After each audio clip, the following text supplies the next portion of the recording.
Donald Roderick Barrie, but no nickname. I'm 79 today. I was born October 14th, 1939. I was born in Oakville, moved here when I was 1 year old. My dad came and for the war effort here and worked at the General Electric. And so I lived my life since then here. In elementary school, I was a good friend of a Hall of Famer, Ron J. And Ronnie and I were in the same classes all the way up. And Ronnie started playing lacrosse about a year before I did. About 1948, they opened a lacrosse school, summer lacrosse school, in the old Miller Bowl, outdoor bowl. And Ronnie, in 49, invited me to come down. And for the summer, it was every day in the mornings in the summer. So I started in 49 playing in the outdoor bowl lacrosse school for a Hall of Famer. As a matter of fact, Jerry Fitzgerald was the instructor of that school. It's kind of interesting. Years later, I became the instructor of that school.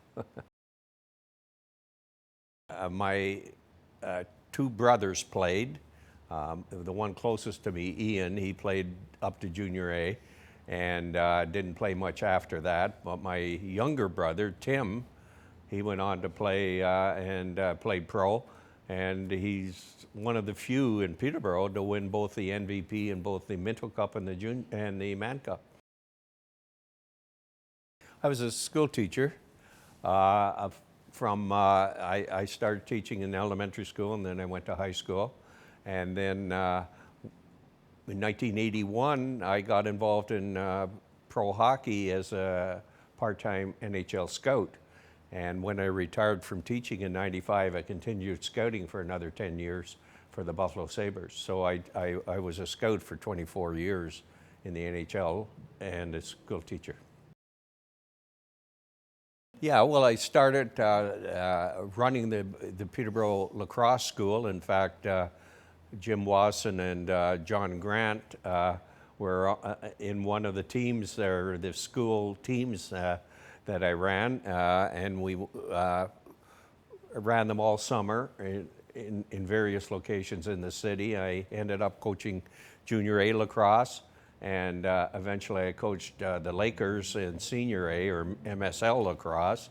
I also got involved through Bob Allen as an assistant coach for the Canadian national team in 1978 when we won the World Championship, and in '82 I was an assistant coach also, and in the '90 I was the director of the Canadian team that played in Perth, Australia at the World Championships.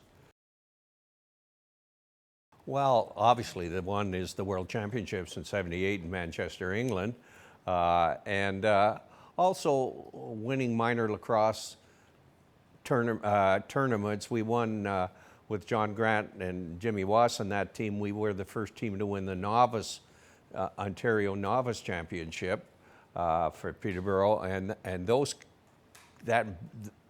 basis of that team went on to win 4 Minto Cups and a couple of Man Cups. I mean, I think there was about 6 or 7 eventual Hall of Famers on that team in novice. So that was an interesting time. Of course, at that time, you knew we had some pretty good lacrosse players there, but you never would pick that those fellas would go on to do that. I've written quite a bit. I write a column for the local Peterborough Examiner. I started that in '95, and then I started to write some books, and I did a fairly extensive history of the lacrosse in Peterborough. It's about a 500-page book, and that took me about 15 years of putting that together. And then I wrote a couple of lacrosse novels. One of a peewee player that was my age, but he was a goalie, and he linked up with the great Moon Wooten, and when Moon was here, and I call it Moon and Me, and then I wrote one about an older player that was sort of a rebel in the game, and I call it Stickman, and it's a story of a guy that was sort of a rebel in lacrosse. Well, I think the one thing was it wasn't a running game as much as it is today. It was more ball control. Uh, a lot of the games were played outdoors in the boxes. A lot of boxes around Toronto area and Peterborough area and so on. And so it was an outdoor game. It was a slower game, but it was a more cerebral game in a lot of ways because the coaching and so on became more important. And it was very physical. We didn't wear helmets in the early days, and it became a very physical game, and you had a lot of bruises and cuts to prove it. Well, I think the game has changed considerably in the last 15 years, partially because of the pro, where players are now starting to get paid again. But the game with the, as we call it, front door, back door here in Peterborough, but the offense and defense has completely changed the complexion of the game. They're specialists now, much like football. I think we're starting to develop more highly skilled players because they're only playing one aspect of the game. And we're seeing now some outstanding skilled, highly skilled players coming out of the minor and junior and playing senior.